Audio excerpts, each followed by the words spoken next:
Welcome to my channel people. Author link will be on description. What was all the two chunins who were focusing on me could think when they saw the speed I used to disappear from their view. After all, right now my agility was at around 400, making me slightly surpass the speed of sound, and this is even without using the medium agility potion. And so before they could react, swoosh, a head flew in the air. It was the head of the third chunin that was trying to help their captain break from my genjutsu, and he almost succeeded in doing so. Unfortunately for him, he wasn't fast enough.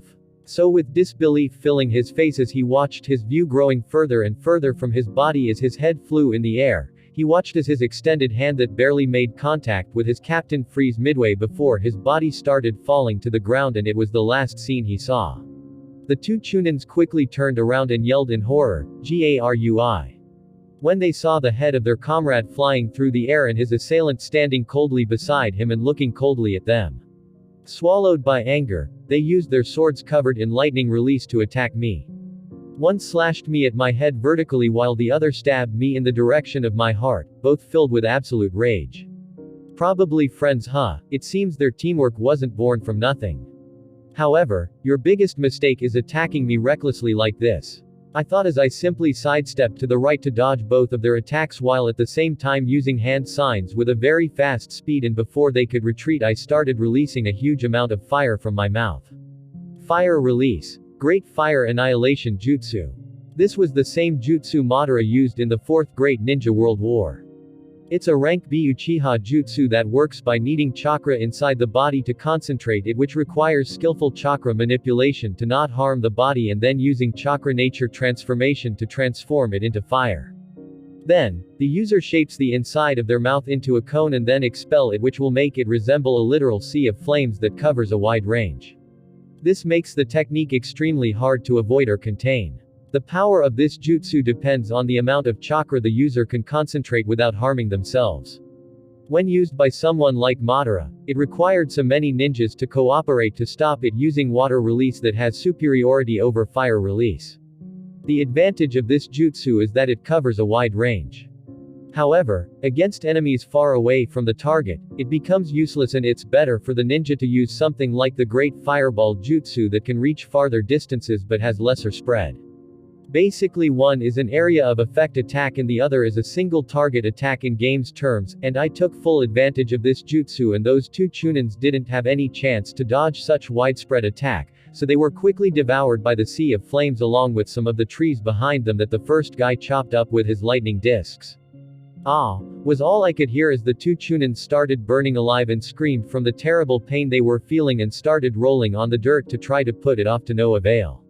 So, I quickly slit their throats and put them out of their misery. Lastly, I looked at the Jonin trapped in my genjutsu before I also dealt with him with a simple water bullet jutsu that hit him right in the forehead, putting him out of the horrible nightmare of the land of the dead. Sigh, the war is indeed cruel. No, this whole world is cruel, and I am slowly getting used to it, I thought ironically before I focused my attention on the biggest gathering of Kumo's shinobi. There are 10 people in the northwest direction, and from their chakra signature at least 3 of them are Jonin. Well, they are going to be a real test. I quickly flickered to their location, and I could tell that they also noticed me because they quickly got into formation as soon as I started moving towards them. They have a sensor, Finally a good challenge, I thought, and when I reached 50 meters away from them I spotted the group. They were made of 8 males and 2 females.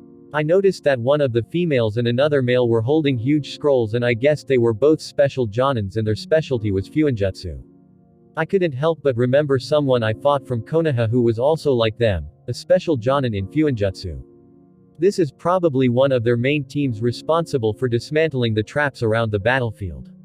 Unfortunately, they are going to be dismantled by me right now. Meanwhile, as I was planning on how to deal with them, the 3 Jonin leading this group felt slightly relaxed and even somewhat complacent when they saw I was just a boy and alone at that, so one of them said, so it's just a kid, and here I was ready for a fight. How disappointing. This was a very beautiful dark-skinned female with long spiky red hair and amber eyes, and she was one of the Jonins leading this team. Her comrades agreed with her, and one of them, who was also dark-skinned and very muscular with a huge sword on his back, dismissively ordered the 5 chunin accompanying them, "Deal with him quickly." "Yes, sir," they replied and prepared themselves to attack. However, the more I got closer, the more the last Jonin who was their sensor started feeling something weird about me. He felt my chakra was ominous. But when I reached the 30 meters mark, it was already too late as the battle started. I quickly started doing hand signs and tried testing something new I didn't use before because of how dangerous it might be on the body. Fire release. Multiple Great Fireball Jutsu. The usual Great Fireball Jutsu works by simply kneading chakra and forming it in the shape of a highly concentrated ball before transforming it into fire nature chakra and releasing it from the mouth. The hand signs make it easier for this kneading process to happen. However, what I was trying to do now is creating multiple balls of chakra at the same time.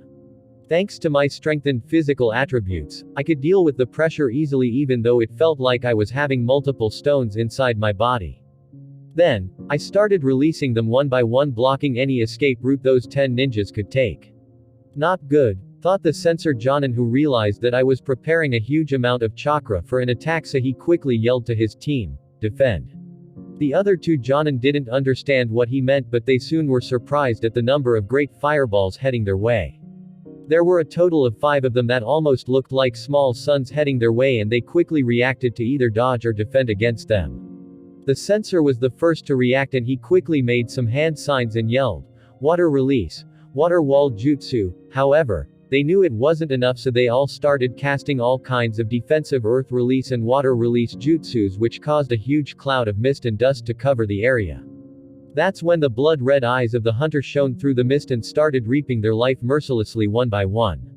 The moment the area became covered in mist, the sensor quickly yelled to his comrades, "Gather into Formation C. This formation is for specific situations such as this one when dealing with a possible assassin." So, they would all gather in a circular formation while protecting their weakest or most important members in the middle. In this case, they were the 2 Fuinjutsu specialists meant to discover and disable the traps Konoha's forces hid all over the battlefield. "I can't feel his presence at all. This is really bad," was all the Jonin sensor could think as he started having a terrible feeling about this encounter, so he started pushing his focus to its absolute limits to locate the position of the boy trying to use the ominous aura he felt before to his advantage, but it was to no avail. The silence and tension kept building on the battlefield, but it was soon broken when I decided to make my move as I rushed directly for the female that was disappointed in only fighting a kid. She quickly noticed me approaching with a short sword in hand, which made her underestimate me even more as she also was a sword wielder, so she didn't hesitate to envelop her sword in lightning and prepare for my attack. "Careful, the kid made his move and he's an Uchiha." She yelled at her comrades when she noticed my Sharingan. Then she attacked me with a very fast slash. Not bad. The speed of her slash was truly fast, but I could still react to it thanks to my huge agility and swift sword style.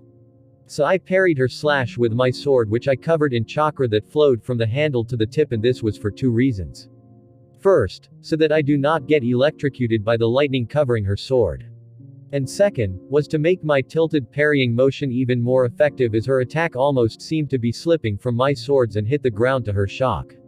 Then, using my level 5 swift sword style that enhanced my attack speed with the sword by 25%, I quickly slashed at her neck. "No, I'm going to die," was all she could think of as my sword grew closer to her neck, but at the last moment, my attack was interrupted by a huge figure using a huge sword. Clang, sparks flew everywhere between as I looked at who blocked my attack, and it was the dismissive Jonin. "He's strong," thought the huge Jonin in horror when he felt the force behind my slash that almost made him lose his grip on his sword. Then right afterward the sensor followed by attacking directly using the rank C lightning release, Lightning Beast Tracking Fang. This jutsu creates a dog-like beast made of lightning, and it keeps on following the target under the manipulation of the caster until he gets hit. Add to that the rest of the Chunin that started reacting, making the situation seem to be tilting in favor of this team. TCH, how annoying. It's good that I was careful, I thought with a smirk on my face as I dodged the beast of lightning, and then, "Not good," was all the sensor could think as my real body appeared behind the group of Chunins and in perfect synchronization with my shadow clone who kept distracting the Jonins. Heads started flying in the air while blood rained down on this misty terrain. "Careful, he's behind us, disperse the mist." After I quickly killed 3 Chunins, one of the last 2 that could use wind release took a deep breath and used a wind shock wave jutsu to disperse the mist to the best of his abilities. This jutsu is best used with a huge fan and it creates a strong shockwave that blows everything in the direction the user chooses, and he chose my direction. Of course, I wasn't going to be fazed by something like this, so I took a deep breath and used my great fireball jutsu, sending it right at his attack. Just as the mist was pushed back, that Chunin saw a huge fireball coming his way, and when it came in contact with his wind release it only grew bigger while slowing down slightly in speed, which forced the 2 Chunin and special Chunin to dodge, breaking them out of the formation. Disperse! Yelled the red-haired woman, trying to at least save some of her teammates. However, she was quickly interrupted by my clone that was dealing with their combined assault on his own and didn't allow them to assist the rest of the group. "No one's going to escape today," I said in an eerie voice as the moment they turned to run away. I caught up with them one by one, and all the Jonin could hear was screams of fear and pain before they died down, and they looked in anger at my clone. "You bastard, I will make sure you die here today," yelled the muscular man in anger and hatred in his eyes, and the other 2 were the same. Tap tap tap, footsteps slowly came closer to them and they soon heard a cold voice. "This is a battlefield, don't hate me for killing you, because otherwise, I would be the one dying instead. This kid is dangerous and he even seems to be holding back. We are really in trouble," thought the censor as he signaled to his fellow Jonin to buy as much time as possible and wait for assistance to come. Noticing their signaling, I calmly shook my head and said, "You won't be leaving this place alive, so you 3 better put your all in this, as it's your last fight." Seeing that none of them responded and they seemed to be clinging to some hope, I didn't bother with talking to them anymore and signaled my clone to throw my short sword at me.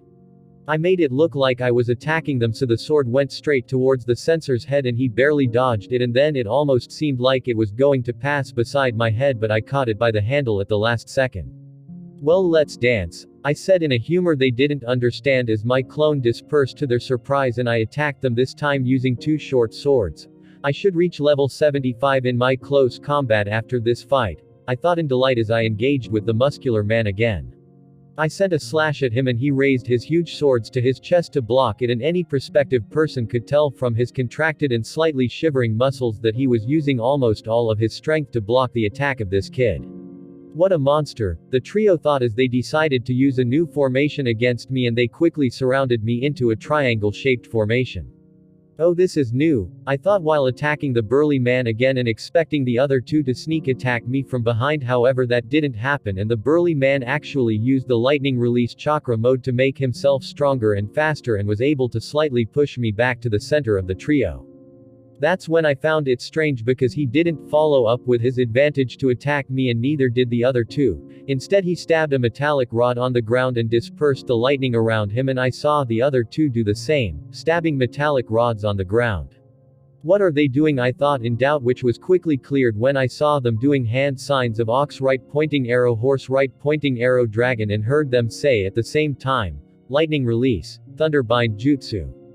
"Oh, I f'd up," was all I could think of at the sudden realization of what this was. I suddenly found myself trapped inside a 3-sided wall made of lightning, causing to quickly start going through all the information I collected before coming to this war on the different jutsu used by the different hidden village, and it didn't take me more than an instant to recognize, "What's this jutsu? This is troublesome," I thought as I realized that this was the rank B lightning release, thunderbind jutsu. This jutsu allows the user to create a 3-sided wall of electricity to trap their opponent inside. However, this jutsu requires the use of 3 conductors for electricity, and in this case, they were the 3 metallic rods each of the trio planted in the ground in a triangular formation. Once the enemy is inside, if they come into contact with the wall, they will get fried and electrocuted by the strong lightning. So, the only way the jutsu can be broken is if an outside party were to strike one of the conductors with a strong enough attack, which will then disrupt the formation and deactivate the walls. What makes my situation worse, however, is that what I'm facing right now isn't just a simple thunderbind jutsu. No, I was facing a multi-layered thunderbind jutsu. Instead of one 3-sided wall made of lightning, I was trapped inside 3 layers of walls, making the power of this jutsu rise to the peak of a rank and maybe even S-rank jutsu. I quickly analyzed my situation, Normally people can't break this jutsu because of the tight space they are held in, so if they use a strong attack, even if it can break the barrier of electricity, the shockwave would be disastrous for them. I raised my head and noticed that even the usual flaw of the jutsu not having a cover of electricity above the trapped person was nullified under their collaboration, and even if I could jump high enough or fly, now it would be useless. They are really cautious, huh? I need at least an S-rank jutsu to break from this. These three must be really happy right now, huh? I thought as I looked at the trio observing me. Kid, you won't be escaping anytime soon. This collaboration jutsu can even trap a cage-level ninja for a while. Just wait patiently. When our reinforcements arrive, so will your death, the muscular man said with a face filled with rage. The other two had similar expressions filled with hatred and didn't say anything as they focused on their jutsu to give me no chance to escape. Well, I indeed underestimated you, but this is as far as you can go, I calmly said in contrast to their rage and hatred after I noted down my lack of high-level jutsu, and then, my eyes slowly changed to their horror into something more than a Sharingan, something they never saw before. Yomi no Kuni, an aura of death emanated from my body, surprising the trio.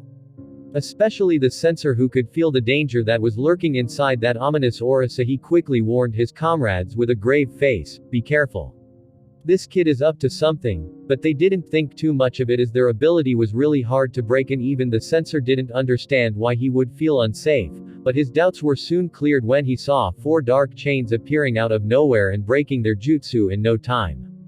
What's T? The overconfident woman finally lost her confidence and simply looked in shock as before they could react. They found the boy escaping their jutsu and his chains attacking them at a terrifying speed. The muscular man tried to block the chain with his trusted huge sword. However, to his disappointment, the chain of death pierced through his sword like it was butter and left him no time to react as he got punctured in the head by the chain. PCHT*. 1 down, 2 to go, I calmly said as I looked at the man that was stabbed by my chain before turning my attention to the smart censor and woman who decided it was better to dodge such an unknown ability. Of course, what I didn't know is that this guy stayed behind on purpose to buy some time for his comrades to escape the little kid who they now only saw as a devil and not a human. Unfortunately, he still underestimated the kid's ability and thought that he was only good at dispelling other jutsu but weak against real materials, especially something as hard as his sword. "Darai!" yelled the censor in his head when he sensed his friend's death, causing his hatred for this Konoha ninja to rise to no end, and he vowed in his heart to take revenge for his comrades. But just as he was making this vow, a voice came from behind him.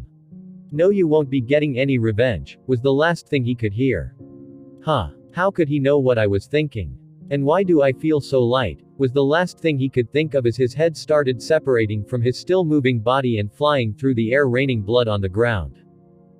I quickly drew out my sword and blocked a very fast backstab that was going right to my heart and said, "So you didn't flee in the end? What a nice team." In front of me was a woman with tears falling from her eyes and helplessness filling her face as her last attempt in using her life to rid her village of such a threat which they didn't know about before failed. So, she resigned herself to her fate as the chains of death already surrounded her body and asked, "Who are you?" I calmly looked at the desperation in this girl's amber eyes and I felt my heart aching at a scary realization. Maybe one day I will be the one in this position, if I'm not strong enough. Sigh. "I'm Bakurio. Rest in peace," I said, and before she could reply, I ended her suffering.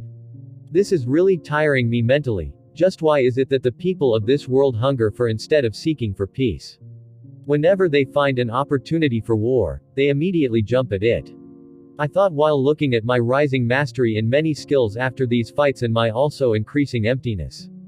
Hopefully, this is going to be worth it when I am done. And then, I used my strong senses along with my map following my journey filled with blood in this front of Kumo unhindered for a while, until I was interrupted by a certain pain resulting in another epic fight between us that wasn't interrupted this time by Killer B or A. It seems Kurama's heading my advice and isn't giving any chance to it to use the Kohaku no Johei. That's good, I thought as I looked at my injuries as well as the various destroyed bodies of the 6 paths of pain. Let's try this again, I thought as I raised the palm of my hand and started gathering a small amount of chakra in it while rotating it in multiple directions, and when I felt it getting more and more stable, I started increasing the volume and the density of the chakra, resulting in the creation of a blue revolving orb. This is the Rasengan. So this is what you were trying to master throughout our fight. Pain was shocked as he realized this was the same jutsu that his master Jiraiya uses. Meanwhile, I completely ignored his surprise as I was simply thinking about this great achievement while looking at the revolving chakra ball in excitement. Finally, I mastered my first rank offensive jutsu, and with this I started a new fight with Pain, now having even more offensive options. While I was focusing on using the Rasengan, the Diva Path Pain stood guard in front of the Naraka Path in case I attack them with my chains of death, as only he and the Preta Path can block them, and kept staring nostalgically at the Rasengan revolving in my hand. Meanwhile, the Naraka Path took this opportunity to summon the King of Hell and was using this chance to restore the other two destroyed paths while I was distracted. The moment I finished stabilizing my Rasengan was also the moment the King of Hell spat the now restored paths back out, and without hesitation, the Asura Path quickly transformed his hand into a very advanced weapon for this world. A missile launcher. And he immediately fired multiple missiles in my direction. I manipulated one of my chains and used it like a whip to break them before they get near me, causing a huge explosion in the air, and I took this opportunity and quickly approached them. In my fights against Pain, I always stay careful of the Preta, Diva, Asura, and Animal paths because they are the true attacking force while the rest are only at the strong end of the Jonin rank. The human path requires touching a person for his soul extracting ability to work, while the Naraka path only played the role of support by restoring the injured paths, while his offense wasn't that much, as the best they can do is use the Rinnegan's shared ability to summon black rods and stab me with them. I started running in their direction with one short sword in my left hand and a Rasengan in the right, trying to close the distance, but I was quickly interrupted by the Diva Path that raised the palm of his hand in my direction and used Bansho Tenon. This is the ability of the Diva Path that allows him to attract anything he wants to his position, and it always works like a charm, as I couldn't find a way to counter it yet and started quickly flying through the air, which made me lose my focus on my Rasengan and it dissipated. TCH, how annoying. I'm still not good enough at it, I thought, and noticed how the Asura Path manipulated his body to create something like a chainsaw which he tried to puncture me with. At the same time, the Preta Path was waiting for me to attack with my chains to block them and absorb my chakra. So without hesitation, I used my chains of death and attacked everyone other than the Asura Path that was on my way to distract them, making sure none kept contact with the Diva and Preta Path's chakra absorption, and when I was drawn near enough to the Asura Path, a black skeletal hand extended from my body blocking HS chainsaw and tried to catch him by surprise and crush him. However, realizing the danger, he dodged my attack with incredible speed, using the rebound of his chainsaw with my Susanu's hand to his advantage and without giving me any chance to react. A green bird with a very weird beak came crashing down on me from the sky with incredible speed. I quickly reacted by stabbing it with one of my chains, which unsummoned it before I engaged in close combat with the Diva Path using my swords, while he used the black rods he conjures with his Rinnegan. Clang clang clang every time I fight him, it feels like I am hitting an unmovable mountain. My strength right now is at least 400 points and it's greatly enhanced with my 9 tails first tailed beast mode, yet I can't move this guy at all. His physical attribute is probably 700 at the very least TCH, I thought while exchanging some more blows before I got interrupted by the Asura Path, which tried to use a sneak attack on me with his chainsaw-like tail. I blocked it again with my Susanu's hand and sent him far away before I noticed that the Animal Path summoned an ox this time and it was rushing my way. At the same time, the Preta Path jumped on top of the ox to block any death chains that tried to attack it, while the Diva Path put even more pressure on me with his attacks. I could feel that my 9 tails chakra was getting exhausted faster and faster, so I quickly sent one of my chains at Diva Path to put some distance between us before I bit my thumb and used summoning jutsu. Rashomon. 3 huge Rashomon gates appeared in front of the path of the charging ox, but I couldn't use this opportunity to hide by blocking their vision of me because the Asura Path was still behind me like a hunter trying to find any chance to take my life, and one of the annoying abilities of Rinnegan is that the 6 paths share each other's vision. Boom, the ox destroyed the Rashomon gates, but his charge also stopped. However, our fight was far from ending. After a few minutes of fighting, I was very exhausted. from overusing my Mangekyo Sharingan, but in the end I was actually able to summon the whole version of the upper body skeletal Susanoo. It was completely black and had 3 horns on its head, 2 on the sides and 1 was extending from its forehead, and its eyes shone with a pale eerie white light.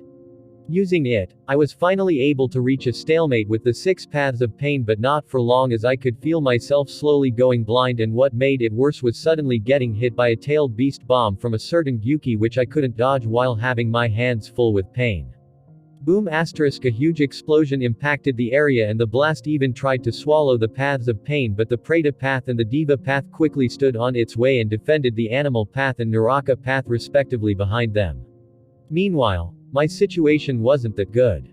Taking on an attack like a tailed beast bomb from the 8 tails is no joke, and even though I was using my Susanoo, the skeletal version alone wasn't enough to block such a high-level attack head-on like this.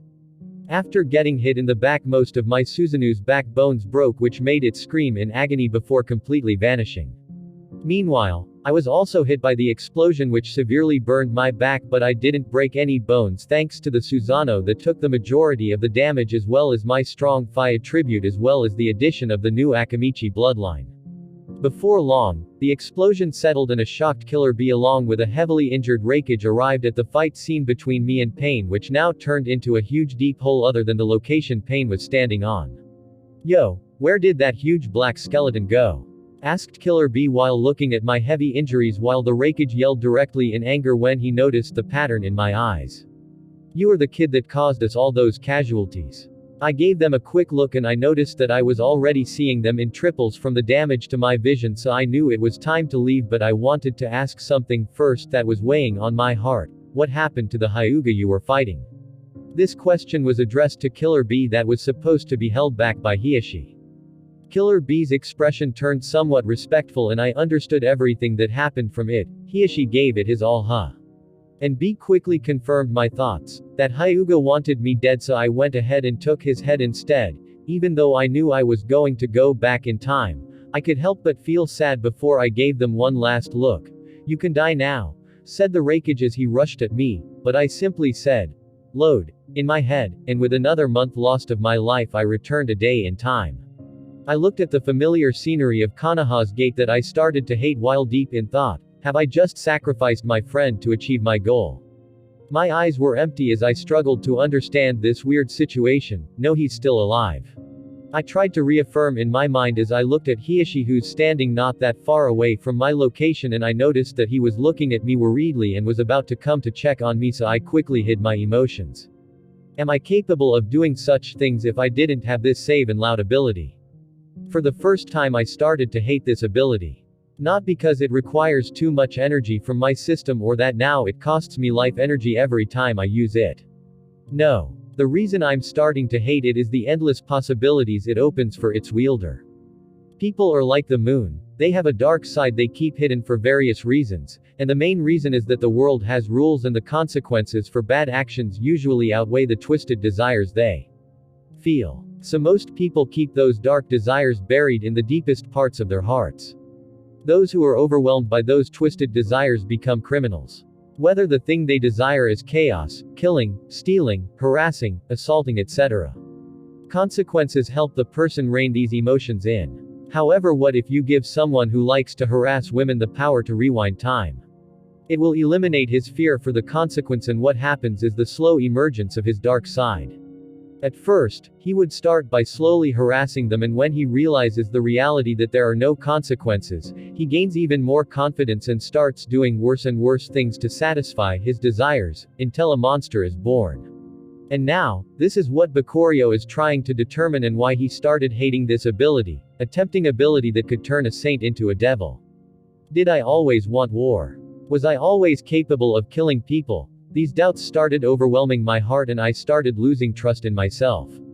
A darkness that I couldn't see but I could feel, crept inside my heart and tried to taint it, but I couldn't push myself to fight it, as the only thought that's on my mind is, was I always evil? However, someone seemed to sense what I was going through and quickly rushed to my side. "Bakurio, are you okay?" said Hiashi with a worried look while shaking my shoulder to snap me out of my daze. Why's he looking like this?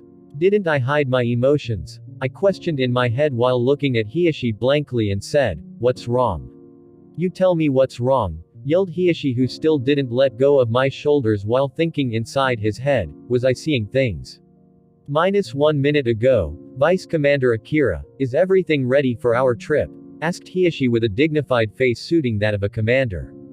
Yes sir, everything is ready, we can set out any time now, replied Akira with the serious face he was known for. Hiyashi nodded at this while scanning everything with his Byakugan before suddenly his dignified face crumbled, and to Akira's surprise, it quickly turned into worry. So he thought, what happened to the commander, when he averted his eyes and stared in the same direction Hiyashi was looking at. He saw a kid standing alone with an empty gaze. Other than the empty look in the kid's eyes, nothing seemed to be wrong. However, his gut feeling told him otherwise, and for some reason, he felt that the kid had a certain eeriness to him, but he couldn't pinpoint how, and this was only further confirmed when he saw Hiyashi rushing to the kid's side, leaving only a simple sentence behind. I will be back. What happened to this kid? Was a question Akira really wanted to have an answer for, because he was one of the people who knew the importance of this kid.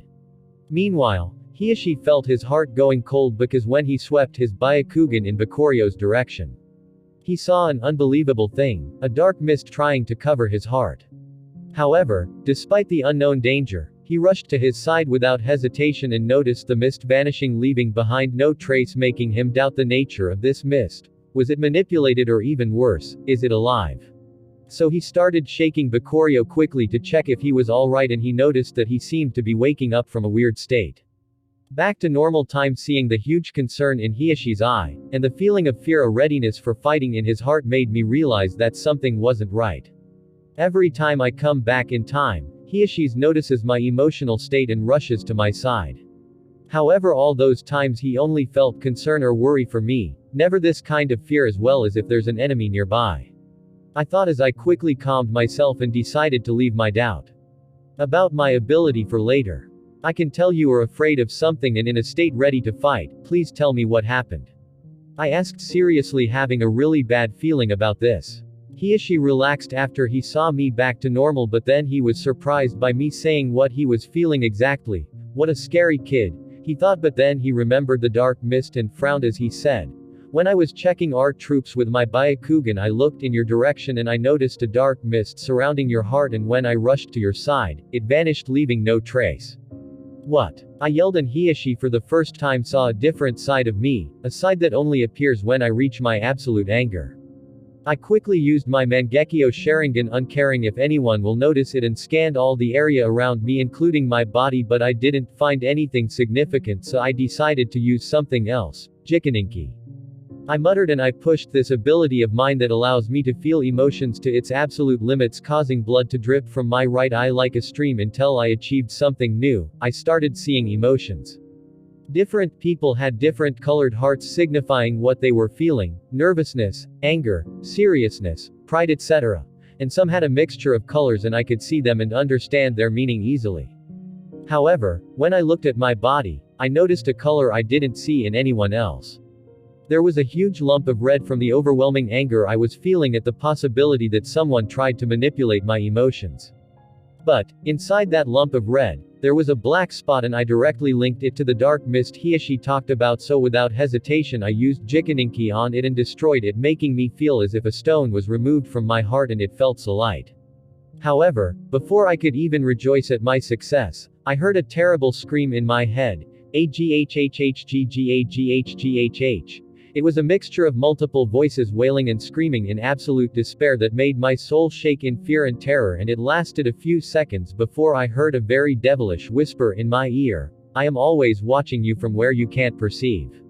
You. I held my head in pain, feeling like it was about to explode from the screams and voices I just heard, and it felt like I was plunged into a pool of darkness, deprived of all my senses. Then, all that pain transformed into absolute fear and terror after I heard that whisper filled with malice. What's happening to me? Was all I could think in this sudden situation while trying to shake off the feeling of terror that voice brought me, but it was to no avail. So using all the sanity I could muster, and thanks to my primal instincts kicking in, I decided to use Jikaninki on myself to diminish those feelings and increase my feeling of calmness, which resulted in me pushing my right eye to its absolute limits again and almost making me go blind just to get my heart out of this terrifying darkness.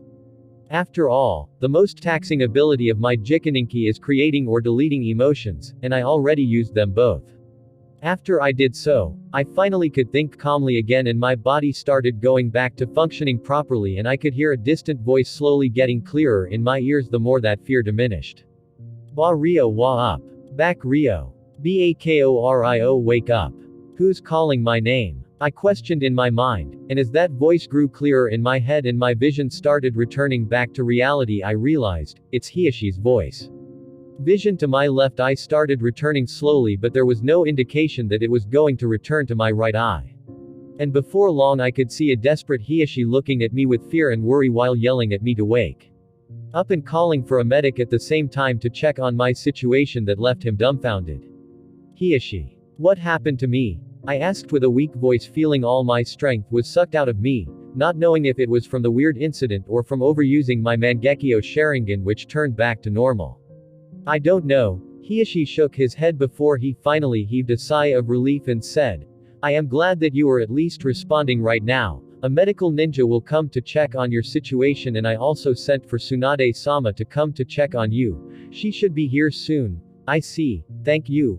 I responded with a grateful look before I started recollecting my memories, and I couldn't help but feel a chill and slightly tremble when I remembered the final eerie whisper I heard, and Hiashi clearly noticed that I was shaken. I am always watching you from where you can't perceive. What's happening to me?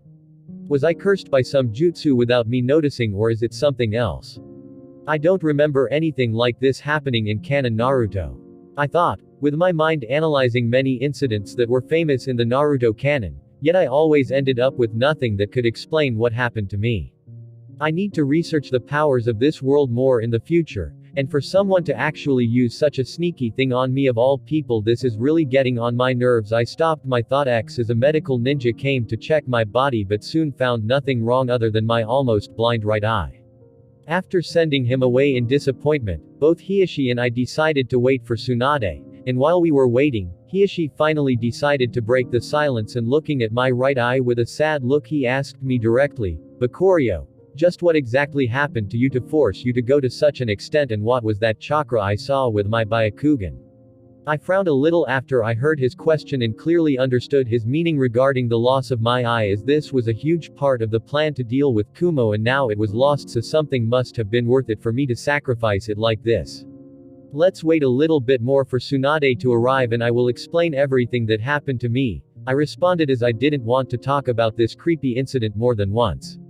Hiashi nodded in understanding and stayed by my side just in case until Tsunade's arrival. During this wait, thanks to my enhanced senses, I could clearly hear the ninjas in Hiashi's army whispering about me. Did you see the eyes of that Uchiha kid? They also have a different pattern than the normal Sharingan, similar to the Hokage. A man who was merely a Chunin said to his friend beside him. Yes, I did see them. I never thought the Uchiha hid their power so deeply.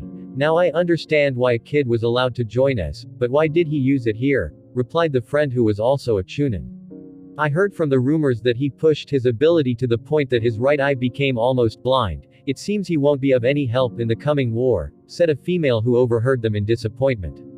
Suddenly, I was turned into the talking point of everyone in the army until a very stern voice shut them all up. Enough, quickly finish your preparations, we will be heading out soon. It was Akira who knew what the loss of this kid could cause to their army. -5 minutes later, Tsunade arrived in a hurry along with her apprentice Shizune after receiving the news that I overused my power to the point I almost became blind. How did this kid awaken such dangerous eyes? And he seems much weakened both mentally and physically. Just what happened to make him like this? Thought Tsunade with a frown as she looked at me sitting on the ground as if I just went through hell. Welcome Tsunade-sama. Please check on his condition first and we will talk about what happened later, said Hiashi quickly when Tsunade arrived in front of us. She nodded at him, slightly surprised at how much care a Hyuga was showing for an Uchiha before she put this thought to the back of her mind and started diagnosing the condition of the kid who was looking at her with tired eyes. After diagnosing him many times, she only found that his stamina and chakra were both extremely drained, but they were slowly recovering, so he should be back to normal soon. But when she checked his right eye, Tsunade slowly stood up while shaking her head. Overall, he's fine and he will recover with enough time. This is great, she said happily, but Tsunade quickly cut him off and destroyed his rising hope as she said. However, the vitality of his right eye was almost drained, which made it almost go blind, and any more use of his Mangekyo Sharingan would be enough to push it to that point, and unfortunately, it can't be restored, said Tsunade with a sad face. In contrast to everyone's disappointed and sad faces, mine was perfectly still if you don't count how tired I was feeling, which appeared clearly on my face. However, Tsunade's next question broke the calmness of my face. "Bakurio, what happened?" she asked worriedly as she looked at the kid that kept his calm in front of her even after he heard that he lost his eye power. But that calmness easily broke when he heard her question and turned into pure wariness as he replied with his own question, "Do devils exist?"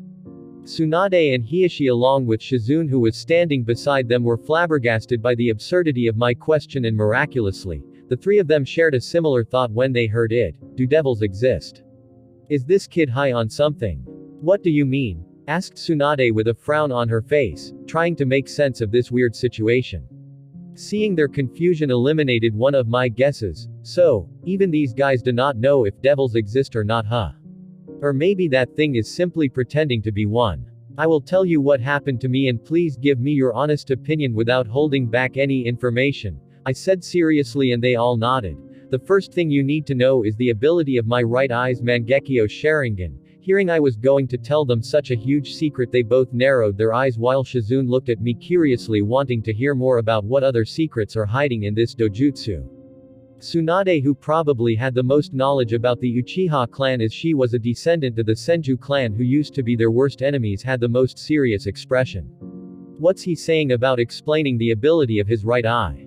Does this mean that his left eye has another ability? The more Tsunade thought about this, the more she realized the monstrosity that was standing in front of her, and fear started growing to whatever could cause him to go to such extent and sacrifice one of his eyes. My Mangekyo Sharingan gives me two unique abilities, one for each eye. Hearing that I had two abilities and not just one made them shocked a little and confirmed Tsunade's doubt, but they waited for me to finish my explanation before they give their opinion. However, Shizune couldn't hold back her curiosity and exclaimed in shock, "Two. Even the Hokage only have one ability." I nodded at Shizune and calmly said, "Yes, two. The ability of my right eye is called Jikaninki and it allows me to sense and manipulate emotions, and if I push it hard enough as I did earlier, I can even see emotions. I left out that I could also create emotions." However, this was enough to turn Tsunade's and Hiashi's serious faces into shocked ones with wide eyes and dropped jaws. "What? Is this what you used on Mukai?" Hiashi asked in surprise at the absurdness of such ability. "Not to mention I even had another one." Meanwhile, Tsunade was thinking about something else. Did he use this ability on us? Just how can someone guard against such a thing? She couldn't help but become wary of this kid. I understood what they were feeling, so I first answered Hiashi, "Yes, this is the ability I used on Mukai. Even though he betrayed me, he had some existing emotions of loyalty towards me. Unfortunately, they were overpowered by his other emotions. So, by using Jikaninki on him, I enhanced his feeling of loyalty towards me and he became the way you know him now." They couldn't help but feel a chill when they heard that someone can manipulate their feelings without them even realizing it, and it made them doubt whether what they are feeling right now are their true feelings. Just how many more secrets this kid is hiding, thought Tsunade. Their distrust pained me a little, but I ignored their feelings and this time turned to Tsunade and said, "Don't worry, I never used Jikaninki on you or anyone close to me. After all, I can't risk going blind from overusing it like I just did. Plus you will notice it if I do use it on you, as I have to turn my eyes into Mangekyo Sharingans and they will bleed when I use the ability." Hearing what I said, both Hiashi and Tsunade felt some shame at distrusting me and both apologized before I continued with my story and told them everything that happened, from the dark mist Hiashi talked about to the dark ball of emotions that was hiding in my heart that I ended up destroying. And finally, the weird screams and whispers I heard. Hearing what I said made them feel a chill running down their backs. Especially Shizune, whose face turned blue from fear as she quickly hid behind Tsunade and kept looking behind his shoulder as if expecting a ghost to appear at any time. Hiashi frowned a little and said, "You said you destroyed that dark thing in your heart." "I actually noticed some dark chakra appearing again. Maybe the things you saw and experienced were a result of this dark chakra." "Yes, it's possible. I was deprived of all my senses so I couldn't see it, but I am pretty sure everything is related to it. However, what kind of chakra is that? This is what I want to know," I asked, feeling helpless at this. However, I soon noticed that Tsunade appeared thoughtful about something, and soon Shizune and Hiashi also noticed this, so the former directly asked her, "Tsunade-sama, do you have any idea about what that dark chakra could be?" Tsunade frowned deeply before she eventually said, "Sensing emotions is a very rare ability, not to mention manipulating them. However, when I was a kid, I once stole a notebook of my grandfather Hashirama, and in it, he wrote about the tailed beasts and their abilities." Shizune's eyes lit up in curiosity again and she forgot about her fear when she heard about the first Hokage, while Hiashi only had a bad feeling about where this was going, but he waited for her to explain. Tsunade looked at our reaction before I noticed her giving a casual glance far away in the distance that didn't seem to contain much meaning, but her next words proved otherwise. "In that notebook, my grandfather wrote that the Nine Tails had the ability to sense negative emotions. However, there was no mention that he could manipulate them." Hiashi's face quickly became full of terror as he said, "Do you mean this might be the doing of the Nine Tails?" Tsunade, who also knew that the Nine Tails was now unsealed, nodded with a deep frown. "Yes, he's the primary suspect." "Enough," I said, interrupting this stupid conclusion. "Kurama has nothing to do with this," I said confidently. Tsunade's relaxed a little and asked, "Who do you think is responsible for this then?"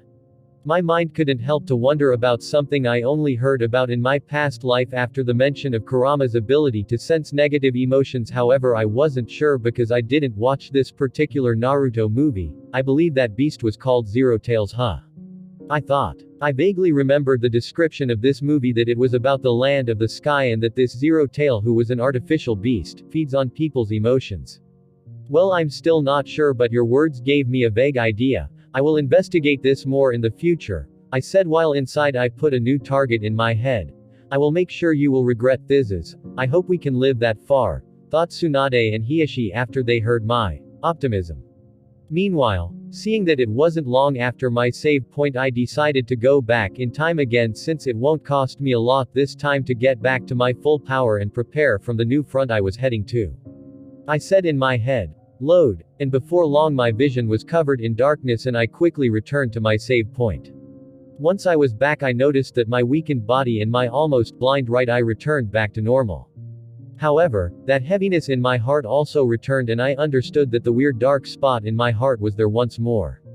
I will deal with you soon, I thought before I called for Hiashi, who was giving orders to the army, and as he came close to me and asked what I wanted, I surprised him by saying, "I want to go to the Suna front," I said seriously, and with this, I experienced each battlefield multiple times, gaining more and more experience as time goes by. "I am finally back, huh?" A kid sitting on his bed suddenly muttered as his black vision slowly cleared up and he could see the inside of his room again. A scene that felt so nostalgic, yet he knew that it has only been 2 months since he saw this tattered house. However, the things he went through and experienced both physically and mentally made it feel like it has been years. Who would have thought it would take me so long to go back to this room? I thought as I looked at the interior of my old bedroom. A room that never changed. However, I can't say the same about myself. This was a save point I made when I came back from recruiting Mukai and found the situation has changed in the village because of the actions the elders decided to take against me and the rest of the clan. So, after arresting Yashira and making a plan with Fugaku, I made a save point here just in case the situation doesn't go as planned when we set out to comfort the elders and deal with Danzo. And it didn't only end up horribly in the end. I lost almost 5 years of my life for this and suffered a lot, but it was worth it, I thought as I remembered all the things I went through as well as the experience I gained, which will always remain ingrained in me.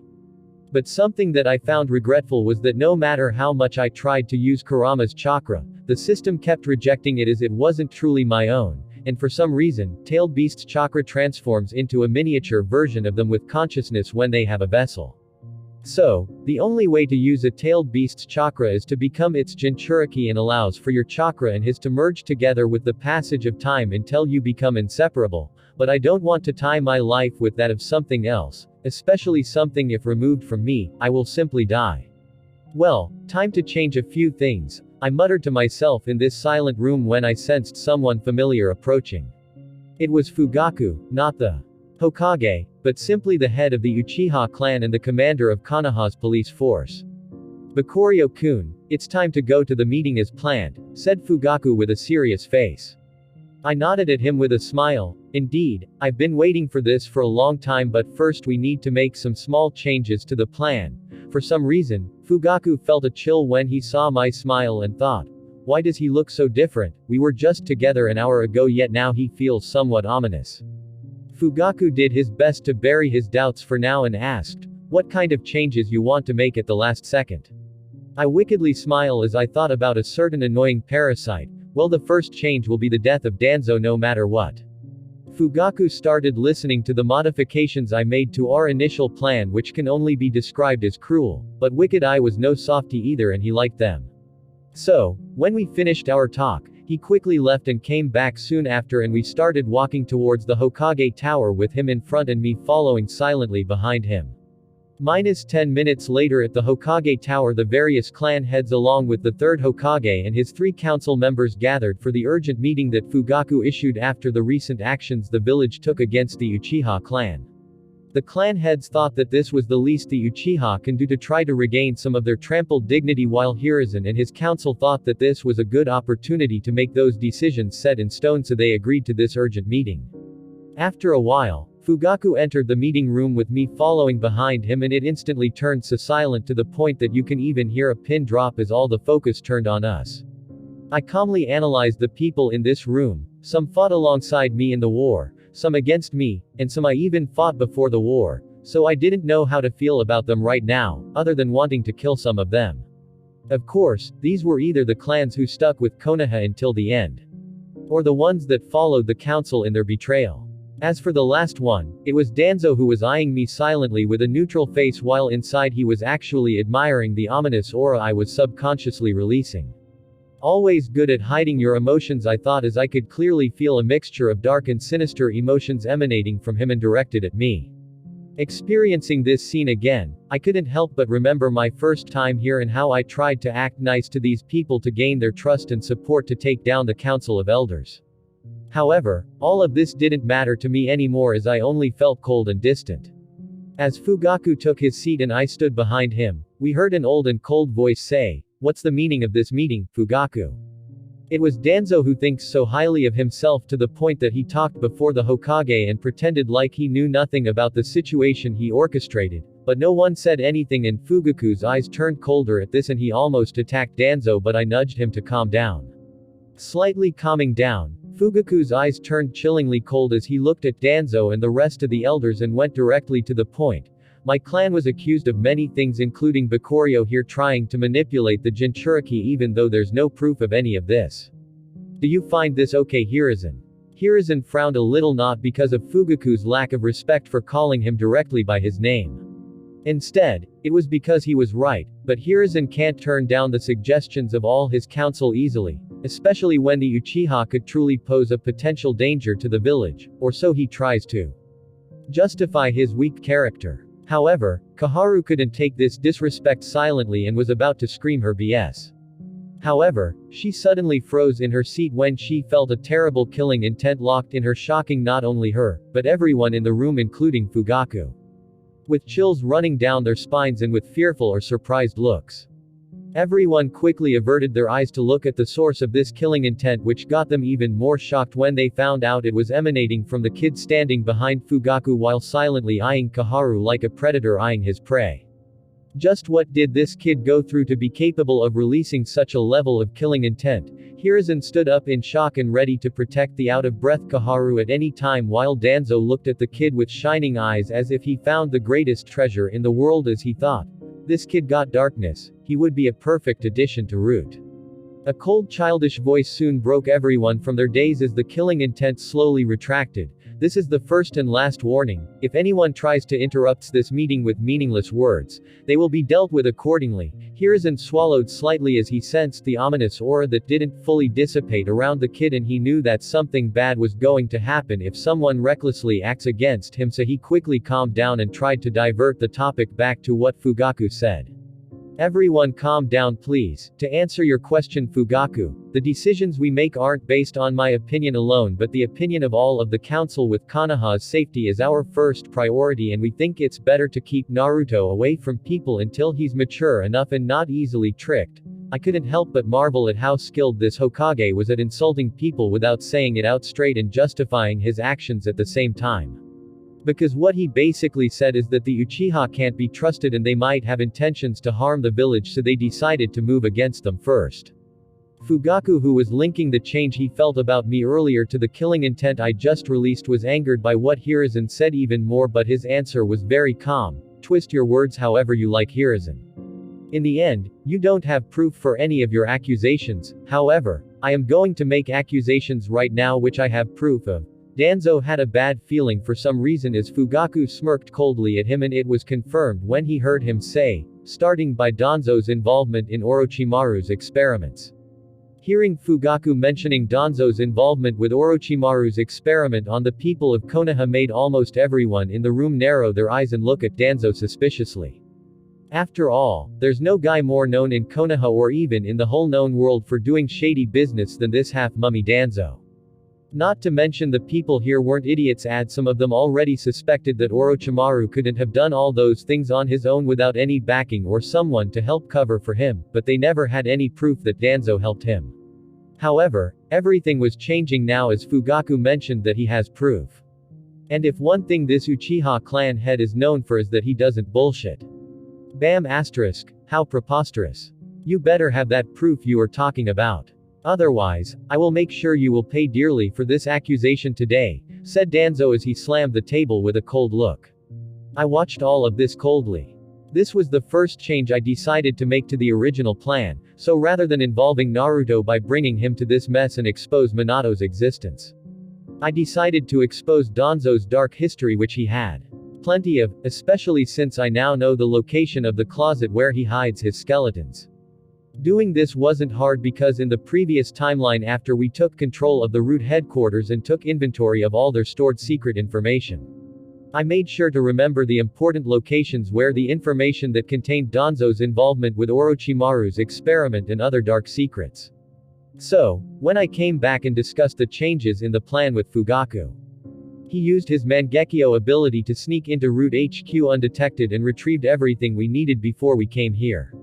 Of course, there was nothing directly saying that they were doing the experiments together, as that would be stupid of the careful Danzo to keep such an obvious thing. However, he still kept many reports containing the results of the experiments Orochimaru did that no one could know if he wasn't involved.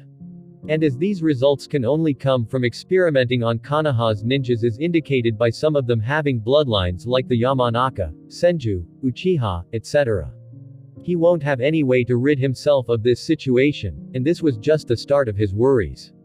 As I was thinking this, Fugaku, with the same cold glimmer in his eyes, said to Danzo with a mocking smile, "How ironic, the man who likes to accuse people, doesn't like being accused." Danzo's cold face turned into a frown from the annoyance he was feeling, but Fugaku ignored him and turned to the Hokage, who was eyeing him seriously as he feels responsible for anything related to Orochimaru as his teacher. Not to mention the impact this information could cause if proven true. So without any suspense, Fugaku took out a red scroll with the kanji for sealed written on its cover and handed it to Hiruzen. How did this thing end up here? Danzo almost screamed out loud when he saw this scroll, and some perceptive people in the audience noticed this, including one Shikaku Nara. There's actually something that could make this cold-hearted Danzo lose his calm. This situation doesn't look good, thought Shikaku as he started secretly signaling to some of his close friends like Choza and Inoichi to be on guard. Meanwhile, Hiruzen looked at this and was secretly angered as he looked at the scroll that clearly had Danzo's chakra signature on its seal. Was Danzo really involved with Orochimaru's experiments? He didn't want to believe it, but the truth will soon reveal itself as he examined the scroll and said, "There's no doubt that this scroll belongs to Danzo from the chakra signature on the seal." Danzo, please open it for us.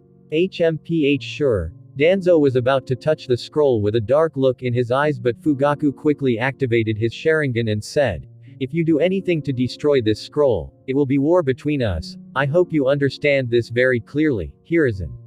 Hiruzen's eyes flickered slightly and everyone knew in their hearts of hearts that he intended for Danzo to destroy the scroll to avoid the possible conflict, but now it seemed like it can't be avoided either way, so he sighed and said to Danzo coldly, "Danzo, if anything happens to the scroll, those accusations will be considered as true." Danzo's expression turned worse at this, but he was determined to destroy the scroll either way, as with this at least there won't be real proof for his collaboration with Orochimaru. It seems Hiruzen isn't a completely hopeless case, thought Fugaku as he saw the events playing out just like Bakurio told him, so he suddenly took out the scroll away from Danzo, who angrily yelled, "What are you doing, Fugaku?" Fugaku was unfazed by his temper and simply said with a ruthless smile, "Why would I risk letting you destroy this scroll when we can open it safely?" Everyone was surprised at this, as anyone in the room, even those that have the lowest knowledge of Fuinjutsu, could tell how hard it's to open this seal. However, this was something I prepared for many times in the month before the war with the help of Minato and Kushina, so I was confident in doing it, and Fugaku also trusted me with it. "Are you toying with us, Fugaku?" yelled Homura as he felt that Fugaku was playing with them, and many people echoed this sentiment. However, they were quickly silenced when Fugaku took out a chakra storing scroll and handed it to Danzo. "Store some of your chakra into this, and don't try to do anything to the scroll." Danzo looked at the scroll happily, but he hid it well. Who would have thought Fugaku would be so idiotic to give me an opportunity to destroy the scroll? You will regret this decision. Indeed, that seal was made in such a way that if you don't follow a certain pattern when infusing chakra into it, the seal would catch on flames, which will destroy the scroll along with its secret content. "Maybe this is for the best," thought Hiruzen as he said, "Okay, you can open it on your own, but you will bear the responsibility for its destruction," said Hiruzen, and Fugaku simply ignored him as he received the scroll containing Danzo's chakra. However, someone interjected at this moment. It was Shikaku. "Third Hokage-sama, we can't risk getting a scroll that contains such important information destroyed, if we," however, before he could even finish, Kaharu rudely interrupted him by saying, "We agree to this decision," and Homura nodded after her, which made Shikaku depressed and think, "Just why can't you be fair when it comes to the Uchiha clan?" He ended up sighing and sitting back in his seat, hoping Fugaku can really unseal this scroll, which was very unlikely, and many people in the room were feeling the same way. After Fugaku received the scroll, he shocked everyone when he turned around and simply walked to the kid he came with and handed him the 2 scrolls, to the shock of everyone. "Don't tell me," was the thought in everyone's mind as even the sleepy eyes of Shikaku widened in surprise at this unexpected turn of events. "Fugaku, what are you doing?" asked Hiruzen, but the only response he got was hearing Fugaku say, "It's all up to you now," while looking at the kid. "Ha ha ha ha, he's really letting the kid do it. This is great." Danzo burst out laughing sinisterly in his head, feeling quite lucky. Meanwhile, I calmly nodded at Fugaku, unbothered by the attention I was receiving and the whispers that started echoing in the room, which was subsequently silenced after I used my Sharingan, as it was a fully developed 3-Tomo Sharingan. Is this the birth of a new Uchiha genius, was the thought in everyone's mind. However, what they didn't know is that the kid in front of them was far more than a genius. He was a monster among monsters. Under the surprised gazes of everyone in the room, including the usually cold-looking Danzo, I started by slowly manipulating Danzo's chakra and checking if there is anything wrong with it or the scroll that contained it, such as hidden seals or curses, using my Sharingan and knowledge of seals. It seems he's really confident in his seal, huh? I thought as I confirmed that there was nothing wrong with the scroll that contained Danzo's chakra.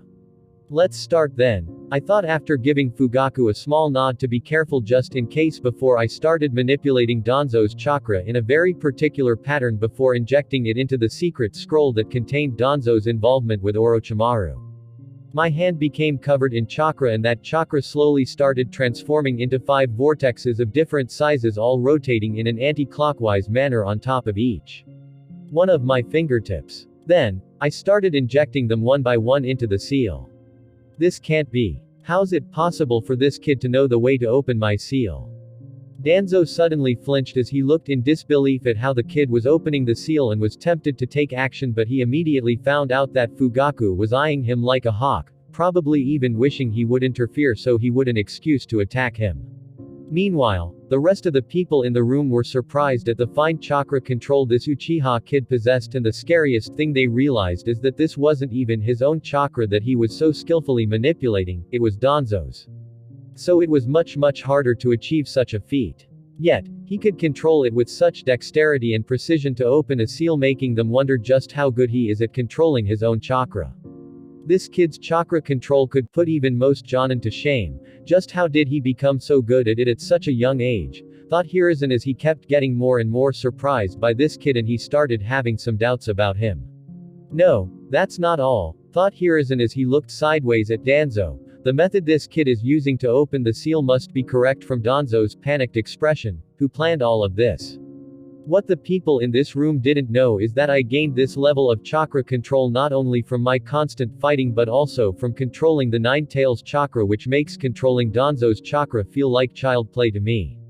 Click. The sound of a lock opening resounded in the room, bringing everyone out of their thoughts, and before long the kid opened the scroll and looked at it briefly before he handed it to Fugaku, who did the same, and it made his eyes lit up slightly.